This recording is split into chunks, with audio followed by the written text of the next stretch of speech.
सबसे बड़ी राजनीतिक बहस बन चुका है।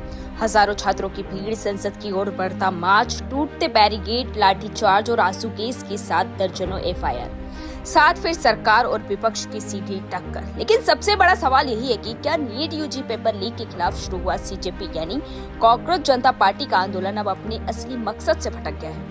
क्या छात्रों की लड़ाई अब राजनीतिक दलों की लड़ाई बनती जा रही है? और आखिर इस आंदोलन में ऐसा क्या हुआ कि जंतर मंतर से उठी आवाज संसद के भीतर और सत्ता के गलियारों तक पहुंच गई है?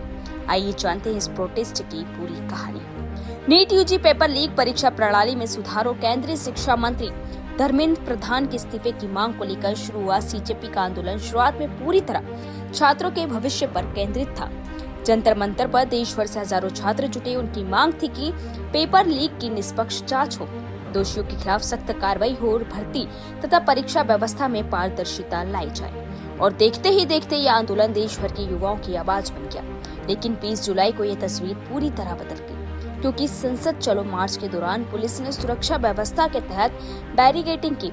इसके बाद प्रदर्शनकारियों और पुलिस के बीच टकराव हो गया। दिल्ली पुलिस का आरोप है कि कुछ लोगों ने बैरिकेड तोड़े, सुरक्षा बलों पर पथराव किया और सरकारी संपत्ति को नुकसान पहुंचाया, जिसके बाद स्थिति को नियंत्रित करने के लिए लाठीचार्ज और आंसू गैस का इस्तेमाल करना पड़ा। पुलिस ने इस मामले में कई एफआईआर भी दर्ज की है। वहीं प्रदर्शनकारियों का आरोप है कि उनका आंदोलन शांतिपूर्ण था, लेकिन उन पर जरूरत से ज्यादा बल प्रयोग किया गया और छात्रों की आवाज को दबाने की कोशिश भी की गई। यहीं से ये आंदोलन सिर्फ छात्रों तक सीमित नहीं रहा, बल्कि राजनीति के केंद्र में आ गया। राहुल गांधी, प्रियंका गांधी, मल्लिकार्जुन खड़गे और अखिलेश यादव समेत कई विपक्षी नेता छात्रों के समर्थन में खुलकर सामने आए और प्रधानमंत्री आवास के बाहर विरोध प्रदर्शन किया। दूसरी ओर सरकार का कहना है कि छात्र आंदोलन का राजनीतिकरण किया जा रहा है। आम आदमी पार्टी ने भी कांग्रेस पर सवाल उठाते हुए आरोप लगाया कि इस जंतर मंतर पर चल रहे मूल छात्र आंदोलन का फोकस कमजोर हुआ।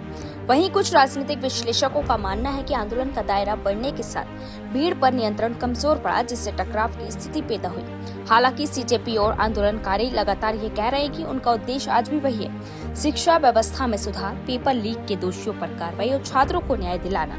लेकिन अब सरकार संसद में इस मुद्दे पर चर्चा की बात कर रही है, जबकि आंदोलनकारी अपनी मांगों पर अड़े हुए हैं। ऐसे में यह आंदोलन अब सिर्फ एक परीक्षा या एक पेपर लीक का मामला नहीं रह गया, बल्कि शिक्षा व्यवस्था, युवाओं के भविष्य और सरकार विपक्ष के बीच बढ़ते राजनीतिक टकराव का बड़ा प्रतीक बन चुका है। इसे लेकर आपकी क्या राय है? कमेंट में जरूर बताएं।